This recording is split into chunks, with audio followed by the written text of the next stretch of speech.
Assalamualaikum warahmatullahi wabarakatuh. Kami dari kelompok 10 Manajemen Keuangan Bank akan menyampaikan materi mengenai manajemen zakat dalam perusahaan dan cara perhitungan zakat perusahaan. Sebelum kita lanjut ke materi, kami akan memperkenalkan anggota dari kelompok 10 Manajemen Keuangan Bank.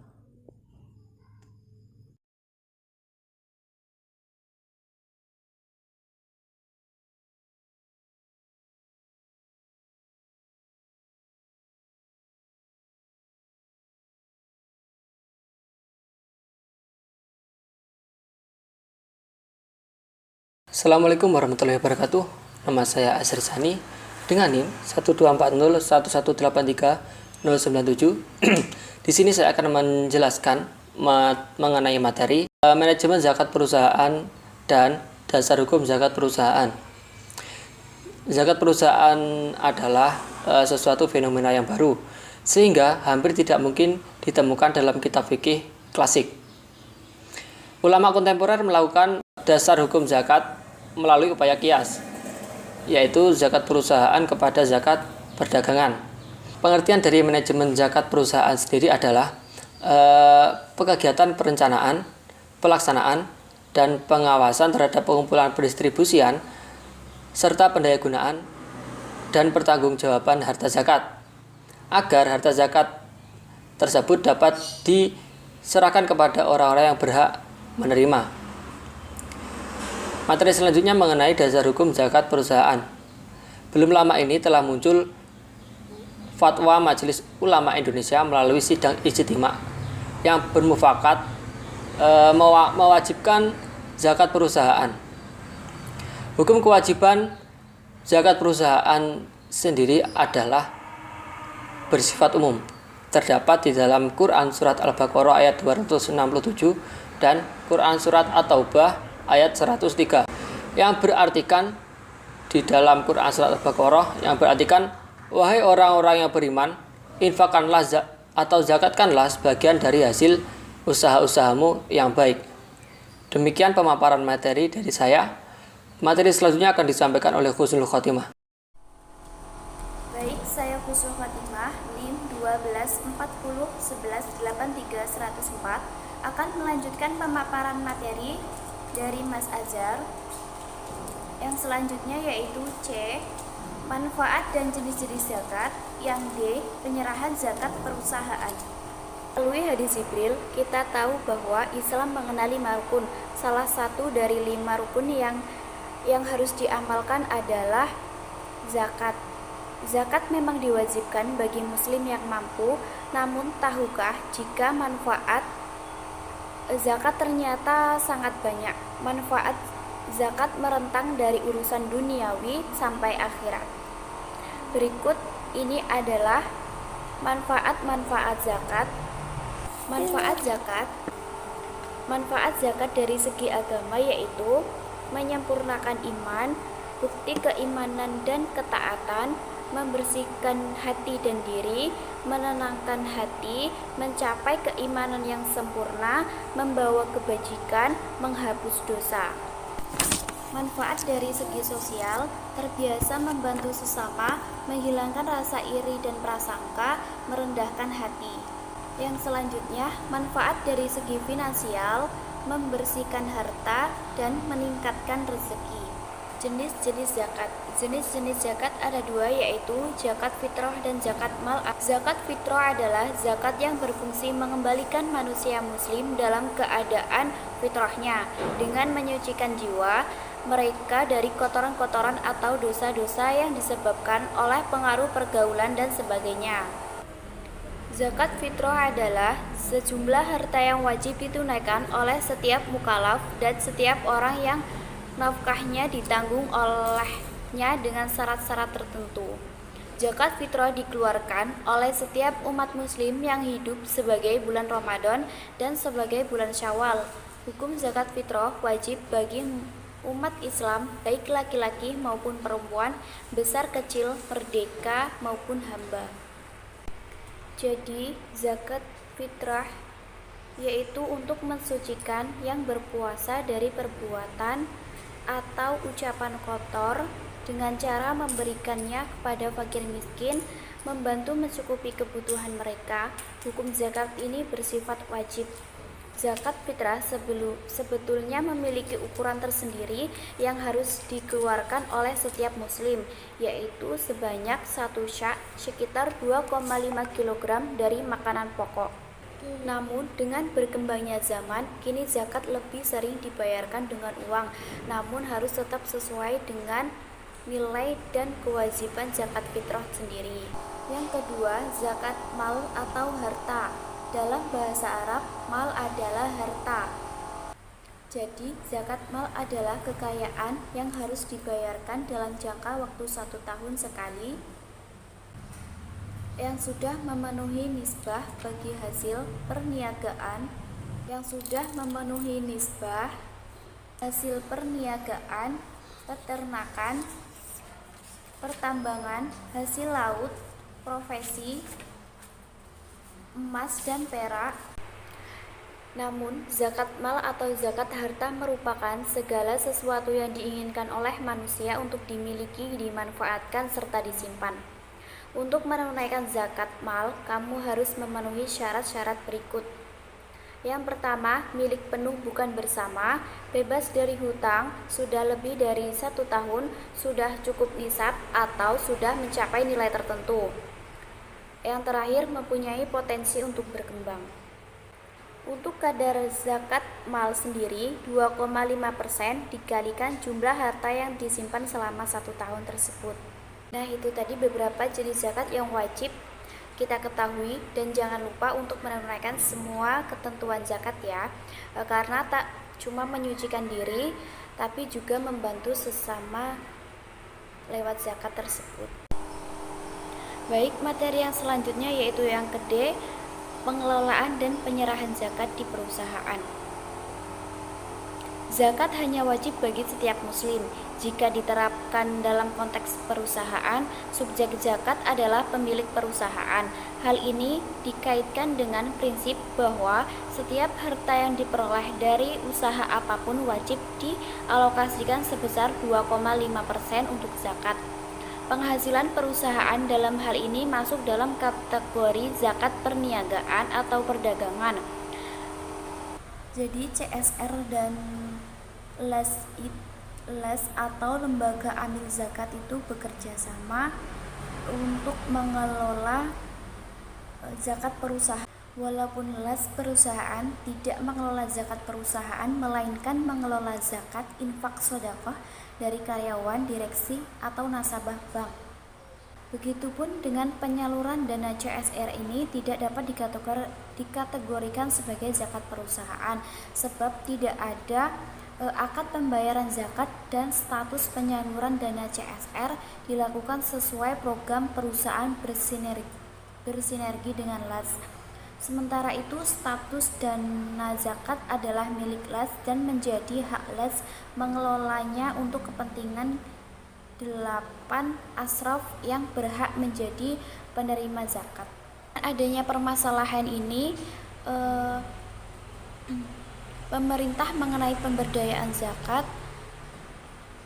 beserta Basnas dan LAS perlu menyampaikan kewajiban zakat bagi perusahaan, khususnya berbasis syariah dan BUMN.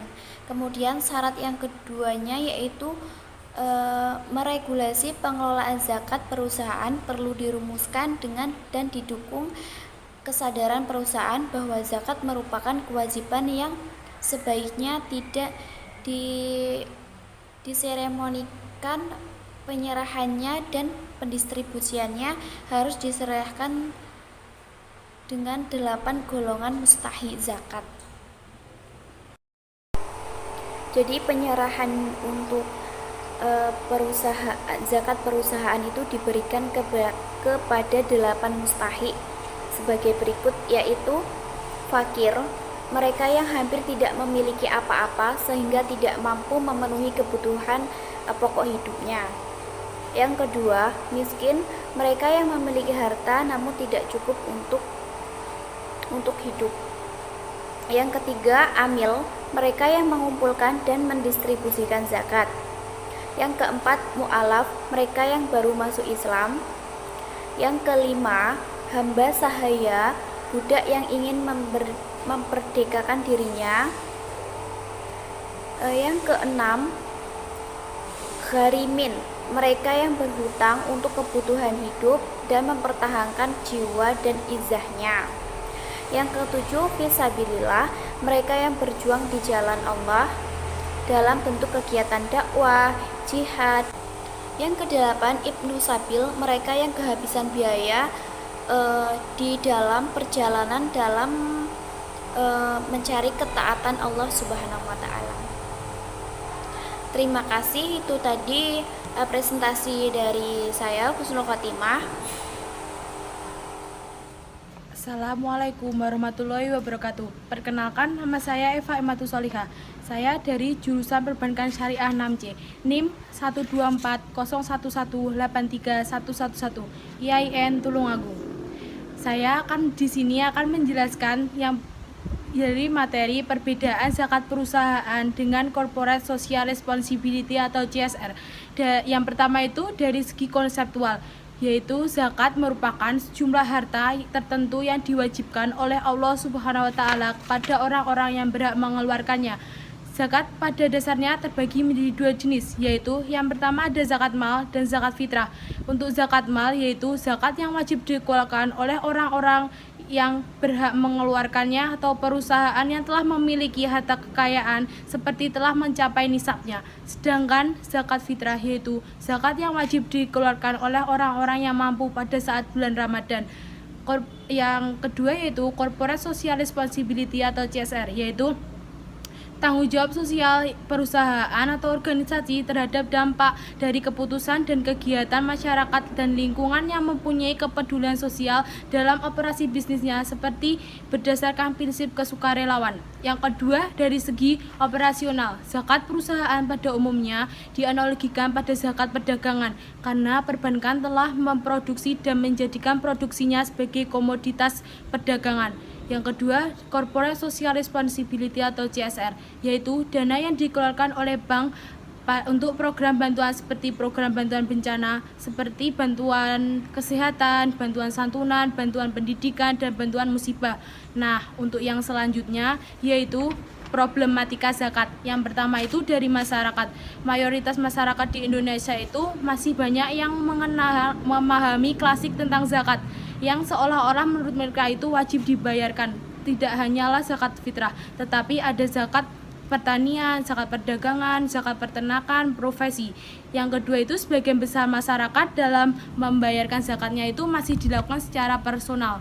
Yang kedua itu dari lembaga-lembaga pengelola zakat.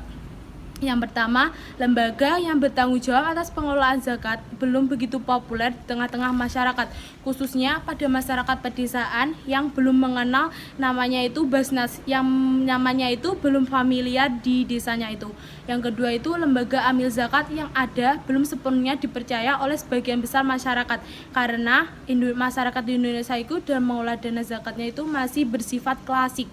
Yang ketiga ada dari pemerintah. Zakat di Indonesia itu masih dijadikan sebagai sumber sekunder pendapatan negara. Yang kedua, Indonesia bukan negara Islam, melainkan masyarakatnya itu mayoritas penduduknya itu memeluk agama Islam.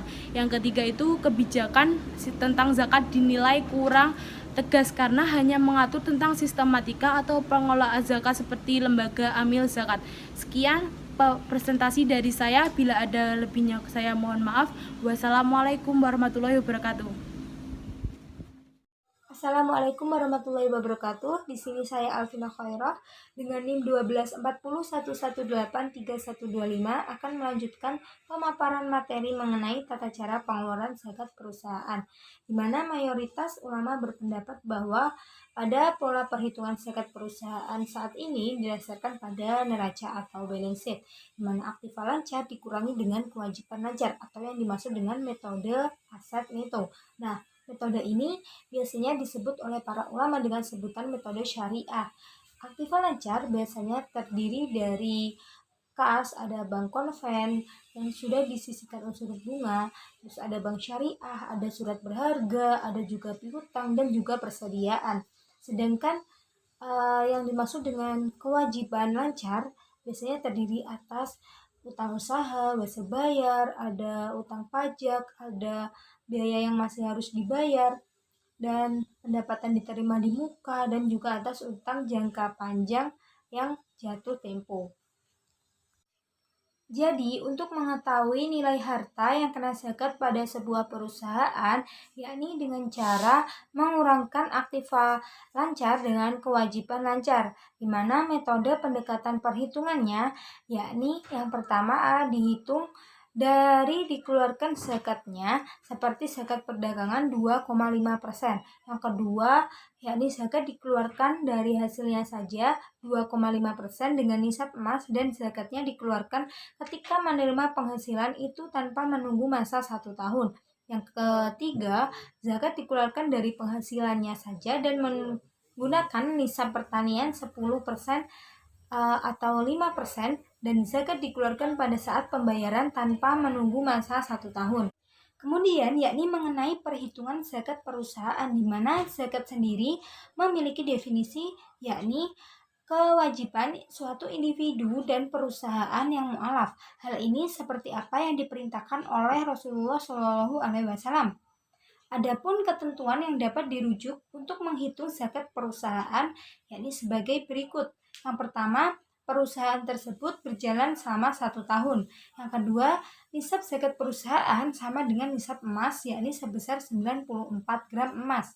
Yang ketiga, kadar zakatnya sebesar 2,5%. Yang keempat, dapat dibayar dengan berupa uang ataupun barang. Yang kelima, dikenakan pada perdagangan maupun perseroan. Nah, berdasarkan ketentuan umum tersebut, selanjutnya dihitung dengan berdasarkan formula perhitungan zakat perusahaan, di mana dengan cara menjumlahkan modal diputar, keuntungan piutang yang dapat dicairkan, kemudian dikurangkan dengan penjumlahan utang plus kerugian, kemudian dikalikan dengan 2,5%. Nah, seperti contohnya dapat dilihat sebagai berikut.